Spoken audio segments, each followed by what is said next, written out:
Hello everyone, it is MisterStubstep and I'm so glad that I have another video for you guys. Today we'll be doing a value discussion on the Sun and Moon series set Ultra Prism.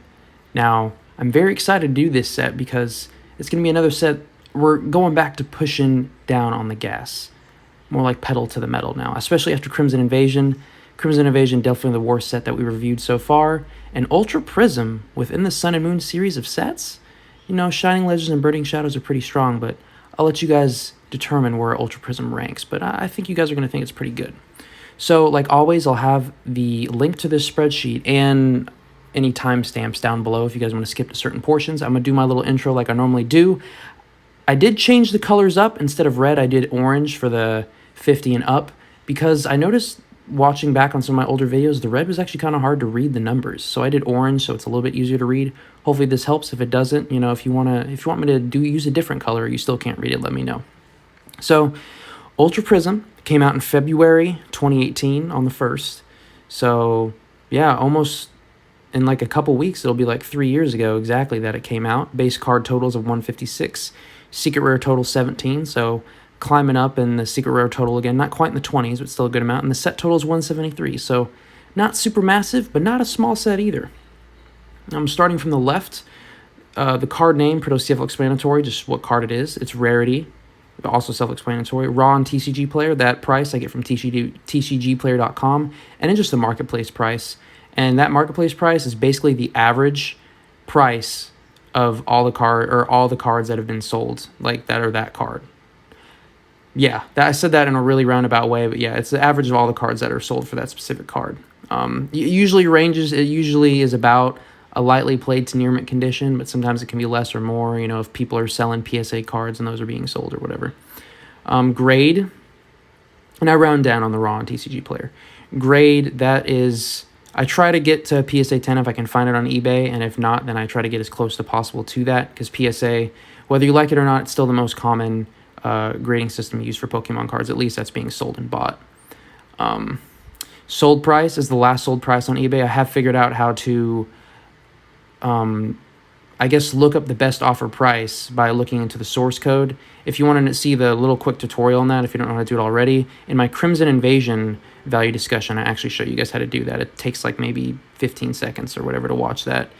And I round up to that, not including shipping. And then just the last one, and that brings me to the date of sale. So literally the day that it was sold or that it ended on eBay. Once again, can't really confirm whether or not they actually paid for these items, but from what I can see, it looks like the listing went through and everything was paid for.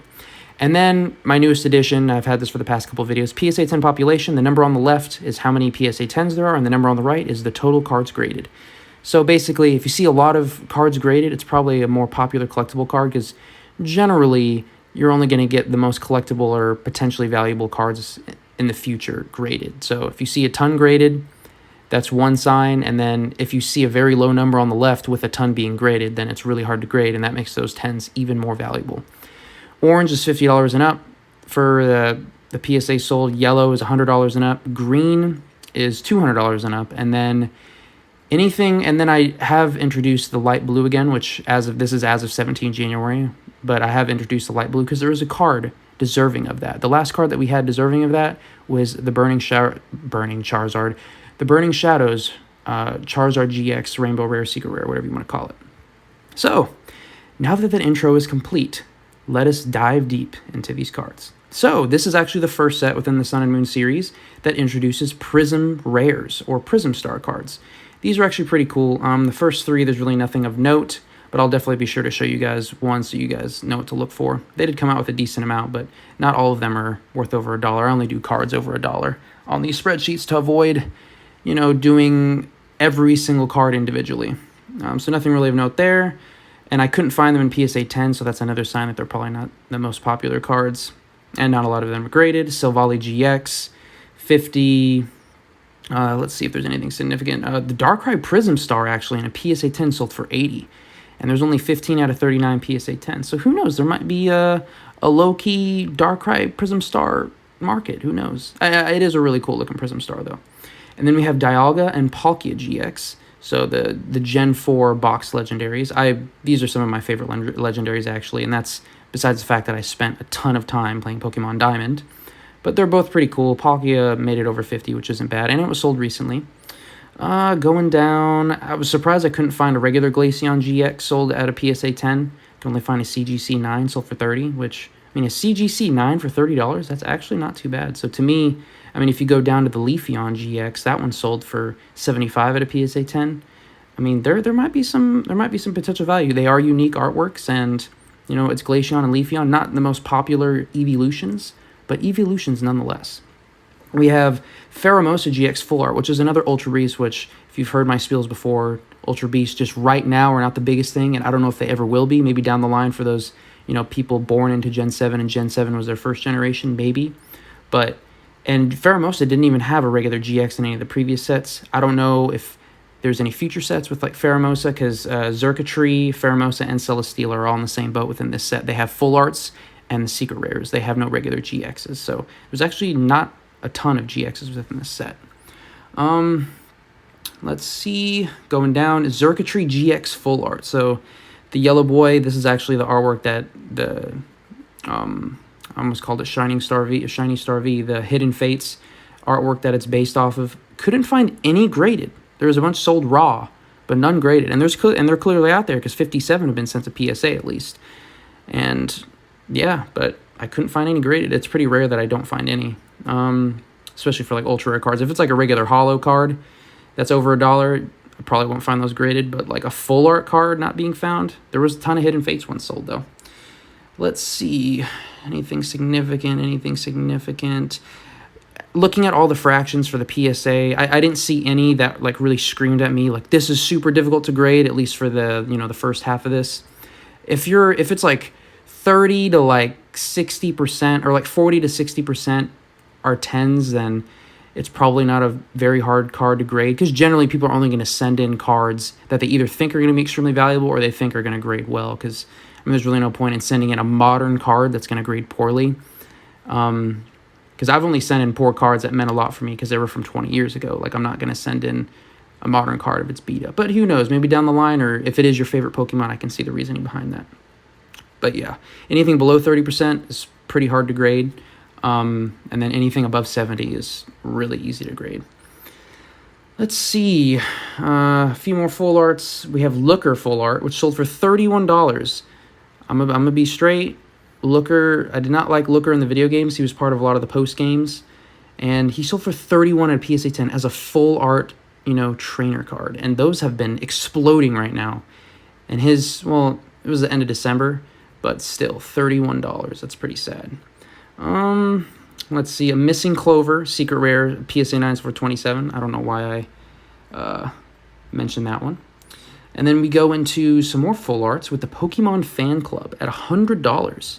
Not too bad. A little under 50% for graded 10s, but this isn't my favorite, like, Pokemon Fan Club or, like, this type of card artwork, but it is still, you know, full art trainer, and there is a market for those, especially now. I guess everybody wants to start collecting those now, so that's cool, I guess. Then we have some more secret rares, the first Pokemon secret rares, I believe. Yep. And Celesteela and Pheromosa did not do too hot. I think their full arts sold even better than these, which is kind of sad. And then we have those unit energies, which are very interesting cards. I wasn't collecting at the time of when this set came out, so I thought those were very interesting energy cards, but neither of them were too great. The unit energy, grass, water, and oh my gosh, I cannot for the life of me remember what the R would stand for. I feel like an idiot. Somebody's probably going to point that out. But it sold for $50 at a PSA 9, so maybe there's potential for that in a 10. 42 out of 115. It has more PSA 10s than the LPM, but whatever. Volkner Full Art. Completely forgot about Volkner, but he does, or I can't remember if it's, pretty sure it's a he. Yeah, he does exist. 135 for PSA 10. Not too bad at all. Xurkitree Secret Rare at a PSA 10, so for $29. Guess there's not a lot of fans of Xurkitree out there. It is a weird Pokemon. It's like an electric Christmas tree, weird tentacle boy. I don't know how to explain it. And then we get into some Evolution Full Arts, which didn't do too bad. These are also the artworks that the Hidden Fates Full Art Shiny GXs are based off of, so they're pretty cool. But then, you know, they have their background color, which is nice. A Skateboard Secret Rare trainer card, $150. That is not too bad. Only 21 out of 55. You know, there might be, I don't know, that's not too bad. You know, a little skateboard. That's not too bad at all. And then we have Lana Full Art. Lana, I don't know if you put Lana in the waifu category. She's just, you know, a little kid that plays in the water. Her trial's kind of fun and everything. And then you eventually get to the wishy-washies. But I don't know, $120 though, not bad. Anything over 100. You know, that yellow is, you got to respect the yellow. And then Dialga and Palkia. I guess people like Dialga more. I personally like Dialga more. I mean, Metal Dragon, that's just such an awesome typing. I mean, Palkia, Water Dragon, that's a good typing as far as, like, defenses, but people like Dialga. I'm curious if you guys like Dialga or Palkia better. I definitely like Dialga better, though. Duskmane Necrozma GX. Yeah, this Duskmane did better than a Dawnwing, so I guess people like the Solgaleo Necrozma combination more than they like the Solgaleo Necrozma Lunala combination. And then Gardenia and Lusamine both sold for a solid $150 this month, actually. The Gardenia is actually a little bit more on the difficult side of grading, but still not too bad, at like around 40%. And then the Mars Full Art. So I completely forgot about Mars. Pretty sure she's part of the villain, but she's one of like the admins or whatever. And $175. That is not bad. It's a shame that she gets, you know, eclipsed by some other full arts in this set, but $175, not bad at all. And then you have the Glaceon and Leafeon GX secret rares. I've spoken about, you know, the secret rare evolutions in the past. Because they have their shiny variants and hidden fates, it kind of dulls their full arts a little bit, but the rainbows still have that uniqueness to it because, you know, it's the rainbow version. If you like rainbows, you got to get the rainbow evolutions, you know. Got Crushing Hammer, secret rare, $80 out of PSA 10, 12 out of 35. Oh my gosh, only 12 PSA 10s. That population is so low, like that has to be the one. No, but seriously, there's only been 35 graded. You look at all the other ones, at least over 100. Yeah, who knows? Who knows? There might be a secret Crushing Hammer market. And then, actually, I'll go to Lunala and Solgaleo next. So these are actually like the gold cards that look really cool.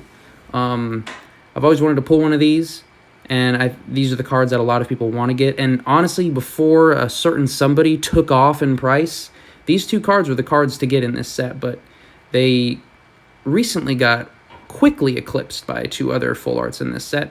Because, I mean, these are some of the hardest ones to pull in this set. They're really beautiful cards. I think they're highly collectible. I mean, the Solgaleo GX, you know, at the time of this set coming out, you can see that their numbers on the PSA 10 or PSA submissions are way higher than any other cards in this set at 484 and 519. And, I mean, they still sell for decent. I mean, the Solgaleo, I guess people like the Lion more than they like the Moonbat or whatever you'd call that. At 217, that's not bad at all. And then you have Cynthia. Oh my gosh, Cynthia. And Hidden Fates and Ultra Prism. I mean, Cynthia, like, how can you not like her? Gen 4. Honestly, she is the Elite Four. She's the Elite Four champion that I struggle with the most. I mean, her Garchomp. I mean, she starts out with a freaking Pokemon that had no weakness at the time. She has a Garchomp, a Milotic, however you pronounce it. Super defensive. Like, I could go into her whole team, but it's just, my goodness. And she's like, she's a killer too. Like, she's, yeah. I have a special place in my heart for Cynthia, and she sold for 500 buckaroonies. Not bad. 144 to 302, so a little bit under 50% for PSA 10, so not too difficult to grade. And then the Grandmaster, she coming out of nowhere. I didn't even know people liked her like that. Lily Full Art. And I didn't actually italicize Lily, but this is the only card that I have in this set that's an ultra rare. And of course it would be the most expensive. I will have a video coming out soon, probably within the next couple weeks, of me pulling this card. But yeah, I've only opened 6 packs of Ultra Prism, and one of them contained a potentially $1,000 PSA 10 card. Yeah, one of these was sold recently at best offer.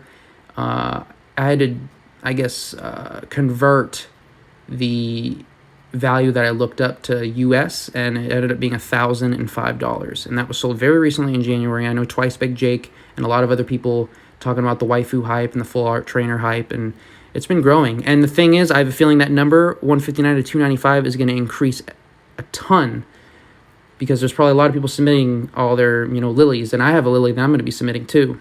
So I don't know how long that $1,000 price point will last, but as of right now, People are really hunting for Lily. On good reason. It's a very beautiful card. All right, so now some little tidbits down below. We'll do the... so I couldn't find a master set sold, unfortunately. This set is... if you were to just buy this set by itself right now, it'd be quite the expensive set to grab, especially master set. It's not super large, but on average, I mean, look at all those colors. Like, this is a pretty expensive set. I mean, that is raw, but there's a lot of cards that are just over $10, you know? Like, that's a lot if you want to get them in good condition. Booster pack averaging $5. Not crazy expensive, but definitely over the average of $4. Elite Trainer boxes, Lunala only selling for $70, and Solgaleo selling for $93. That is just hilarious, the discrepancy. Like, I get it if there's, like, a Charizard Elite Trainer box versus, you know, a Bidoof Elite Trainer box. I mean, no hate on Bidoof. A lot of people like Bidoof. But there's... that disparity is just funny to me. At my local card shop, he's selling both for $70 each, so it almost makes me want to buy all the Solgaleo ones and then resell them for $90. But, yeah. And then the booster box at $195. This number seems a little bit low, but just because people are listing these boxes at $250, $300, $350, it doesn't mean they're actually selling. So based on the ones that have been selling, $195, at least according to TCG Player, I'm sure that number is probably lowballed a little bit, but yeah. And then we go into some averages. So the GX average is 60, only being beat out by Burning Shadows, and Burning Shadows, of course, has a freaking Charizard, so it's, you know, a little weighted. Full arts, though, 170. I mean, you have some heavy, heavy full arts in this set, so it makes sense that Ultra Prism would reign supreme. Prism rares, I didn't really take, I think I only took the average of 2 of them because I couldn't even find PSA 10s in the other ones. They average about $50, so I'm sure there's maybe at least one person out there that wants to collect all Prism rares. I doubt they're going to want to collect them all in PSA 10, but who knows? There might be a market for that someday. Because, I mean, they're somewhat unique and a different spin on the cards. And then Secret Rares at 108. So, not the highest Secret Rare total ever, but it's still pretty solid. And you have 46 cards over $1 at the time of making this video. Obviously, you know, as soon as this video comes out, it pretty much becomes out of date. But it's still really neat to just see that snapshot. And I mainly do this to save you guys, you know, a couple hours of research. And then you guys can, if you see a card that interests you and then you're like, oh, wait, I have that card, then you can even dig deeper, find the true averages of what's actually selling and everything, and whether or not it's worth grading, holding on to, selling immediately right now raw. So, yeah. So, this might be a hot take, but I think out of all the sets that we've gone over so far, I looked back at all the previous sheets, and you guys could probably do the same. But I think out of all the sets that we've gone over so far, Ultra Prism, I think, is the most, on average, the most collectible set that we've gone over within Sun and Moon. Gosh dang it. I know you people will say Burning Shadows, or... Actually, yeah, Burning Shadows is really the only... I took out Shining Legends, but you could say Burning Shadows or Shining Legends. I mean, Shining Legends having like $15 a pack now, or $30 a pack, or whatever. And then you got Burning Shadows. I mean, there's some other good cards in there. You got some cool Secret Rare energies and stuff, but I think Ultra Prism is the best so far that we've talked about. So I'm really excited for the future and what the rest of these sets have to hold. So I'm going to go through my low, mid, and top tier collectible cards from this set. So low tier, I'm going to put Volkner, Lana, Palkia GX Secret, the Dawn Wings Necrozma Secret GX. Oh my gosh, that's such a mouthful. The Dusk Mane Necrozma GX Secret. Let me see. A skateboard, and also Pokemon Fan Club Full Art. So I'm gonna put those in the low. I think there's a little something. I mean, they're selling for over 100 right now, so they're somewhat decent. But, you know, those are, if you have those, hey, pats on back for you. Pats on back. A little Leonhardt for you. Mid-tier, got the Solgaleo and the Lunala Gold Card Secret Rares. Got Dialga GX beating out Palkia. I got the Glaceon, Leafeon Secret Rares on here. Those Rainbow Evolutions. And then Gardenia, Mars, and Lusamine. I personally do not like this Lusamine Full Art, but there's a market for it because it's selling, and it sold recently, and it sold for a good price. So all those Full Art, they're all females. I don't really like the Lusamine artwork, but Gardenia and Mars looking good, you know, like respectable trainers. Should put it that way. And then the top tier, I'm sure y'all could guess, but Cynthia and Lily. Oh my goodness. I still stand by not really liking Lily. I love Cynthia, but I mean, Lily was just the person that gave you, you know, the box legendary at the end or whatever. And I mean, she grew over time, but I don't know. So yeah, that's pretty much all I have for this set. Let me know if you agree or disagree with anything that I mentioned during this discussion. If you like what you see, if this is your second video of mine, consider subscribing. And if you like what you see, leave a like. Please, I'm open to all feedback.